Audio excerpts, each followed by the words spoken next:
grabe niyang panikamot, kay para lang kay ang iyang nauna, makakupot lang dito, no? Makakupot lang dito sa sinsin, sa salita ni Ginoong Jesucristo, ni Jesus, mga ayun dito.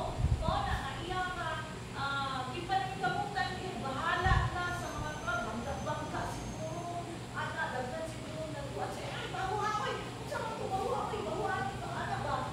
Pero, kay gusto man niya, nagkaroon siya o daring faith, na, grabe niya nga, na ato makagunit sa sinsin, o naay ang ingon po ni Pastor Dennis, sa mga Jews, mga kuan daw, mga kanang ugaw, basta kanang dugo bitaw ang kuan, ugaw siya, di siya pwede na kanang hingap, or may kapan ana sa kanang o sa kuan pa, di siya pwede nga hingap kuan sila kanang o anhin.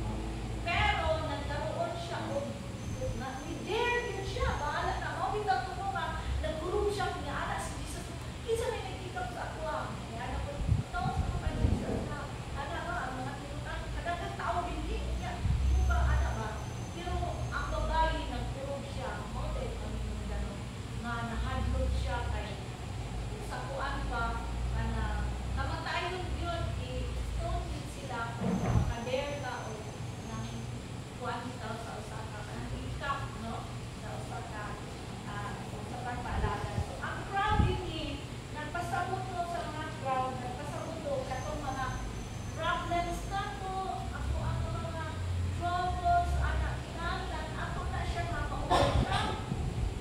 Matantang na ang mga bandages, no? Ang mga, ako ang mga, sabay ako ang mga sitwasyon na dapat ma-overcome. So, ora ang una, ikaduha, hindi ko nga magkuha sa ako ang na-stop to doing. You must come close to Jesus instead of complaining about your situation. Instead, nga ka na, di ba, sa katag sitwasyon na ito, wala kayo kuanan, walay, sa kuan pa-extended na, ang sitwasyon na dili ka bitaw, kastar sa imo ka, iuyon sa imo ka, di ba, magsubutin pa dahil ang atong tumrauna, silkasi, yan, gawas na yun sa atong mga bakanan, complain tayo, no? Ganun nila na, ano ba, complain tayo, walang kalala sa iyo, ang tutuloy, no? Pasayo ang tutuloy na, pareha sa kuan, di ba? Lugi sila nakaabot sa katong mga Israel na katong idala ni Moses paadto sa promised land. Lugi sila nakaabot tungod sa ilang mga complaint ug sa kuan pa ako nga kuan man to ako nga nabasahan kay katong mga wala sila mga tubig, wala sila mga pagkaon. Unya mao na nga gamay nga kuan na magyaw sila ba ug kuna wala sila pagkaon. Mura ba nang ilaha nga kuan si Moses or ang Ginoo ano mo muna idala-dala din ka dito anak mo sa ato ang nanong manibay may wala na lang po ng kuan ani niya mao man dai ni ang kuan kasi kanang mga padulungan yun ani ang nahitabo sa ako may wala na lang dugay dai ka ana dugay dai ka nga makaabot sa gusto sa Lord sa ato nga i-promise ni Lord sa ato tungod sa ato nga mga complaints, no? Ingon pa din na ato dapat na to conquer the habit of complaining about your unpleasant situation. Ato nga i-conquer na abot na sa ato ang mga murag nahimo na ikaw ang habit na po mga complain dahil ka ikaw sige ano ba mag-complain dahil ka, no? Ang mga sitwasyon mo hindi ay nato mares ako ang na linungkudan ba ma no, grabe na ito pagpanikang niya wala yun natay wala yun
she thought to herself, if I can just touch his robe, I will be healed.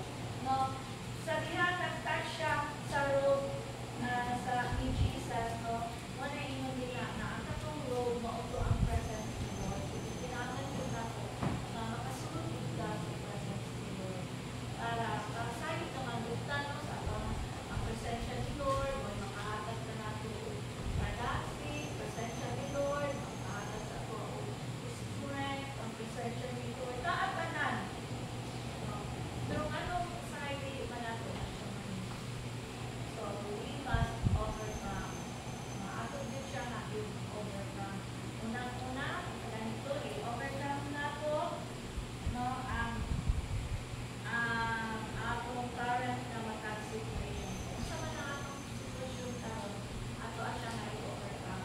Ato ibutan sa una-una karon ng Lord. Makapasara dito an. Then, stop complaining. Stop complaining. More about please.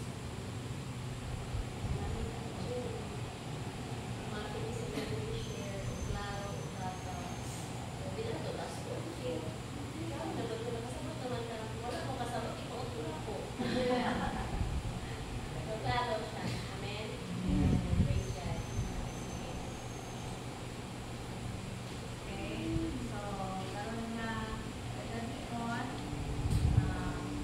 pagdulta sa ato ang bulig na Dios.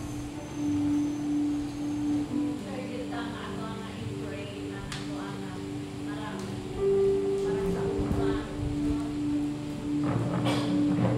Sa tanan nga matag sitwasyon nato, sa mga nananligar, mga teachers, yes, ang ato ang gusto, no? Sa tuwan-tuwan, oras ka kanina, mga Lord, wala pa kita practice, parang ayun, all-in na naman kalakaran. Pero, Lord, salamat sa tayo. Salamat kayo kung i-review ang ating practice. So, magdulta sa atong bulig na Diyos, karon nga,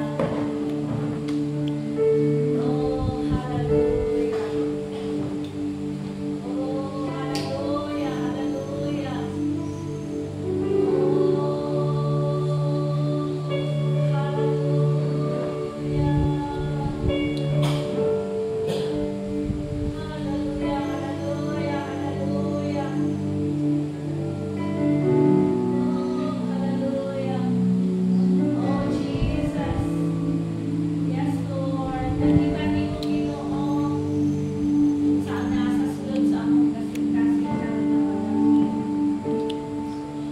Lord, awa ka nga i-allow. I-allow ka na ako karon nga kagabi, Lord. Kay mo may nadalpon. Asa hindi mo gusto. Even maka-hide si Lord sa imo nga presence. Oh, hallelujah.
Lord, sa mga Nagulong sila ng Ginoo. Lord, salamat sa inyong assurance na Ika na Panginoon. ang inyong presence. Lord, ikaw ang order. Ikaw pa, Lord, sa mga assurance. Lord, sa tanan, O God, Lord. Aris Panginoon. Amen. Women, O God, Lord, baby. Lord, ang tanan nila, Lord, sa mga workers, sa mga members, O God, Lord, sa inyong kasipanan, O God, Lord. Ikaw, Ginoo, na mag-take full control, O God. Even ang praise and worship. Salamat, Lord, sa iyo. Salamat, Lord, na may maya ka. Ang iwan na mga pangalan mo'y magpataas sa mga adlaw. Lord, salamat kaayo, even, Lord, sa mga nagsilip. Lord, inyo ka, Ginoo, ang panalangin sa mga nagsawa.